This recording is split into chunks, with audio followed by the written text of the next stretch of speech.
Commander. If you play Magic the Gathering, you either play Commander or you take far too much pride in not playing Commander. We spend so much time and money on these decks, getting the cards, playing other games, but do we really know the lore behind our favorite commanders? Hi, I'm Harrison, I run these here parts. Let's hear the story behind some of the most played commanders in Magic.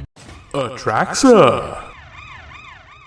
She was once an angel who was native to Mirrodin. Angels were a rarity on Mirrodin, but they fought and died trying to keep Phyrexia from taking over. One of these angels was Atraxa. It isn't confirmed, but I'm willing to bet her name wasn't Atraxa before this incident. But when she was defeated in battle, she impressed Elesh Norn, who was the White Praetor, the white leader of the Phyrexians. Atraxa had saved hundreds of humans at this point. But when she was eventually defeated, Elesh Norn saw how powerful she could be, how much of a tool and an asset she could be for the Phyrexian army. So Elesh Norn completed her, which is the process of turning someone into a Phyrexian. Elesh Norn invited the other Praetors to team up on this completion, and only Urabrask, the red one, denied. Atraxa would then be a key part of Elesh Norn's big Phyrexian plan. While Norn was scheming to take over the rest of the multiverse with this whole world tree plot, she taxed Atraxa with the whole annexation of the rest of the plane,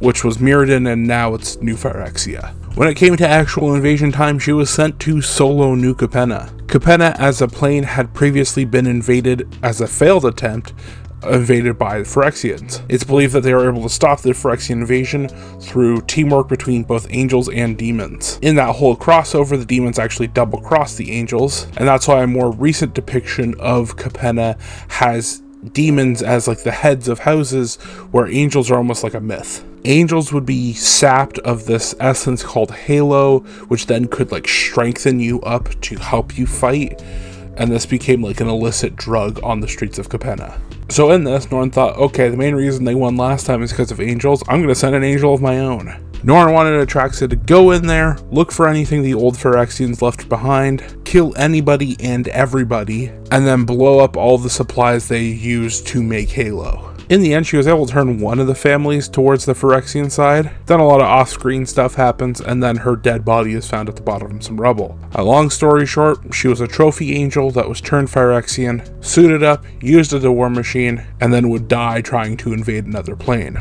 The Dragon. When it comes to discussions of the Dragon, "the" should be in all caps. You might have heard of the Elder Dragons, how the format we all know and love started off as Elder Dragon Highlander. The Elder Dragons come from the Dragon. It's a beast that is so large that it is said its wings cross several planes. Just flapping its wings was enough to spark dragon tempests, which then in turn create a ton of dragons on their own. Though it might not be easy to do so, all dragons should be able to directly tie their lineage to the Dragon. So long story short, he's the biggest dragon and he's the OG dragon. Lathril. Lathril's actually pretty neat in the fact that she's a historical figure on Kaldheim. Like, she wasn't alive when the Kaldheim story came out. There's a bit of Kaldheim elf history to know here. Back in her day, elves lived in harmony with one another. Then when she died, they split up between the wood elves and the shadow elves. Then we get the story of modern Kaldheim, and it's them connecting back together. Lathril was the queen of the elves during the Golden Elven era. Part of what makes her interesting is that she was a master tactician who wasn't afraid to get her hands dirty in combat. She would freely fight in any conflict the elves found themselves in. She would later ascend to godhood, or at least what godhood is on Kaldheim, but her card depicts before that. As for the rest of her lore, until the Shadow and the Wood Elves were brought back together in the new Kaldheim story, it was often believed that only Lathril could be the one to bring the world back together. So long story short, she was the elf avatar that united the two nations in harmony. And then when the world needed her most, she vanished. Yuriko. She doesn't have that much lore, but she's such a popular card, I wanted to include her here. The name the Tiger Shadow and her mask are both massive symbols on Kamigawa. It's Kamigawa's own version of Robin Hood. She targets the rich and she's a symbol of hope to the poor. She is able to wield secret information to attack the elite and aid the common people. So, long story short, she's the Dark Knight trilogy Batman, except with a more Robin Hood-esque twist. Isshin. Isshin worked as a bodyguard for an Imperial higher-up on the plane of Kamigawa. He was having a blast, he was having a great time, he loved this job, he got along great with his boss, and then the major plot point of recent Kamigawa happened. The Emperor went missing. And then with the Emperor going missing, it threw a bunch of stuff into whack. So Isshin's boss wasn't getting paid anymore, so this meant that Isshin wasn't getting paid anymore. So the two of them basically split off. Isshin started to travel around, take some odd jobs here and there, and then he stumbled upon the Asari Uprising. The Asari Uprising is a group of common people who believe that the elite, the Empire, should be disbanded. And despite having previous connections to the Empire, Isshin was totally on board, and now works with them to make Kamigawa free. So, long story short, he worked for a fascist, saw the fault in his ways, and hasn't gone back. Kenrith. Algonist Kenrith has his name shortened to just Kenrith. His story's a bit all over the place, and he rubs elbows with a lot of characters you might know. The main thing you need to know is that he is / was the king of the plane of Eldraine. As young adults, him and his future wife Lyndon were picked to go on the quest for high rulership. It's actually the questing beast, yeah, that keyword soup of a card, picked these two people to go on this quest. He had to go to all 5 kingdoms and become a knight in each and every one. Once you've done that, you've proven you can be king. The questing beasts gave them both very cool swords, and they were off. The two of them quested a bunch together and then, eventually split off. Absence makes the heart grow fonder. Kenrith apparently didn't only have eyes for Lyndon. At one point he had a side situationship with a witch. He got her pregnant with the twins Rowan and Will. They're planeswalkers that you may or may not know. Because they had royal blood, it's inherently valuable, so as newborn babies the witch killed them both. Lyndon showed up, noticed that Kenrith was actually put into a trance by this witch, gave Kenrith a kiss to break him out of this trance, since we are on Eldraine, which is like a fairy tale world. Then she sacrificed her magic sword to bring the twins back to life. Eventually down the road, Lyndon and Kenrith marry each other, and she raises these two as her own children, alongside Eric and Hazel, who don't have cards yet. Important note, Kenrith completed the High Quest. He became a knight of all 5 nations, but his wife did not.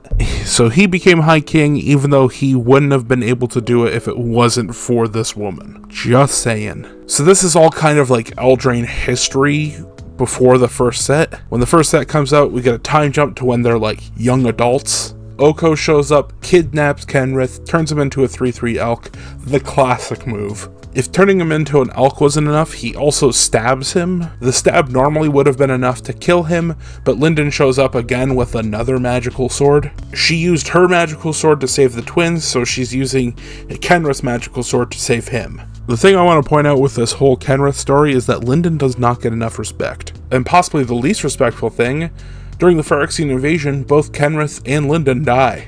I don't think the lore explains it, or at least the lore doesn't explain it nearly well enough, but his armies follow him into the afterlife. So long story short, he has total main character energy on the plane of Eldraine. I mean, he's totally based off of Arthur, and the set has a bunch of Arthurian legend to it. He is such main character energy that even the Phyrexian invasion has to be about him and his wife dying. Edgar Markov.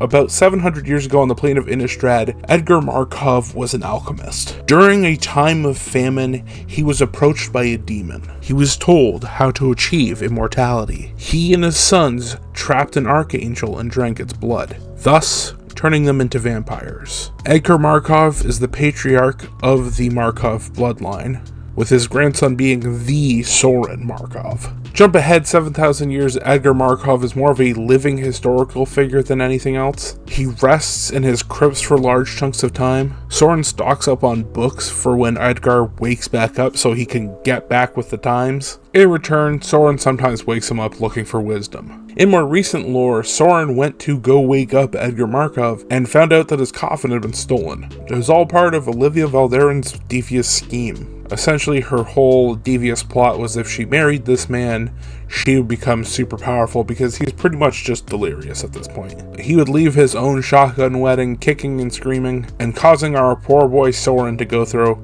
even more trauma. So long story short, he was one of the OG Innistrad vampires, which has since become an aristocracy, and since he is an OG, a lot of people look to him for wisdom and power, even though he might not be totally deserving of those ideas. Wilhelt. So still on Innistrad, Wilhelt was a lumberjack, but not any lumberjack, he was a hot lumberjack. I mean, like, people knew him because he was hot. More like Will Hunk, am I right? Honey, you mean Huncules! Well, anyways, Wilhelt was like the total Gaston type from Beauty and the Beast. He could get with anyone in a small provincial town, but he had his eyes set on that one. And that one meaning Gisa, like the ghoul caller Gisa. She was unimpressed and said no. He was heartbroken for the very first time in his life. He went back to work as a lumberjack the same day, but was distracted by this. And if you don't know this real life fact, people who are lumberjacks or work in logging and wood industry, that's like the second highest mortality rate. If you can see where I'm going, I mean, like, Wilhelt's a zombie on his card. He dies in a accident. He chops the tree down and falls on him. But then that night, under the full moon, he comes back just out of this pure attraction to Gisa, purely powered by incel lust. He tracks Gisa down now as a zombie, and he's like, hey, you didn't love me when I was living, but you're like totally into zombies, right? She still didn't care, and was more focused on this zombie army she was trying to make. So then he thought, well, if she likes zombie armies, I'm gonna give her one. I'm gonna make the biggest, baddest zombie army Innistrad has ever seen. So then he starts going around terrorizing small township to small township, building up this zombie army. And then when he finally has a zombie army that he thinks is impressive enough, he tracks down Gisa again. And she says no again. He has a little temper tantrum and he starts going absolutely ham on the rest of the city. And you know who defeats his zombie army? Gisa's zombie army. So long story short, he was a whiny incel in both life and death. Krenko.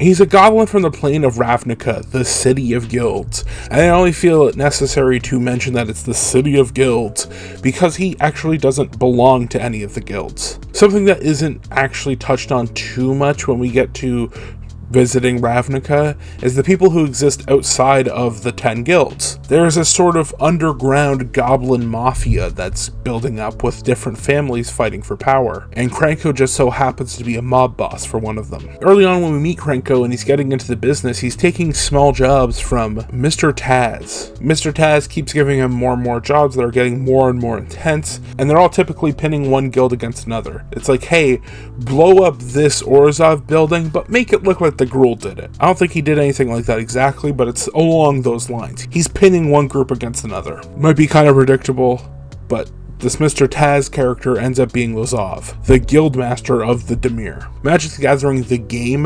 Ravnica is known for its 10 guilds, one guild for every 2-color pairing. Magic the Gathering, the story, however, Ravnica is known for 9 guilds.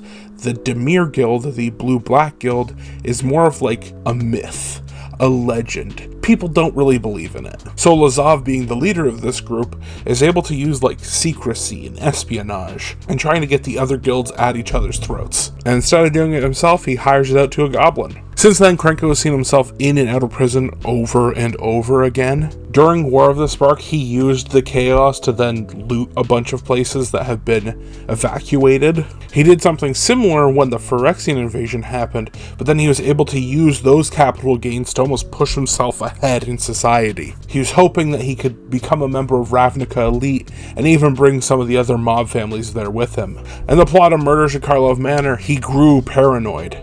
As more and more people were being murdered, he suspected that he was going to be a target. Someone tried to kill him, but they were subdued. The big reveal for that set, skip this if you don't want that spoiled for you, but one of the dryads that made Trostani, they were responsible for the murders, as she had targeted Krenko for profiting off of the Phyrexian invasion. Even though he survived the plot of this set, he is still arrested at the very end of it by Aurelia for his ill-gotten gains. So, long story short, he's a goblin mobster that has profited massively off of chaos. So we talked about 9 different legends from Magic the Gathering. Some of them are some of my favorite commanders to build around. I hope we talked about some of yours.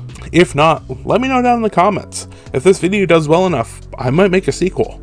And who knows, in that sequel, I might talk about whatever commander you bring up down in the comments. Thanks for sticking with me throughout my hiatus. Thanks for watching. Don't forget to bullet your birds.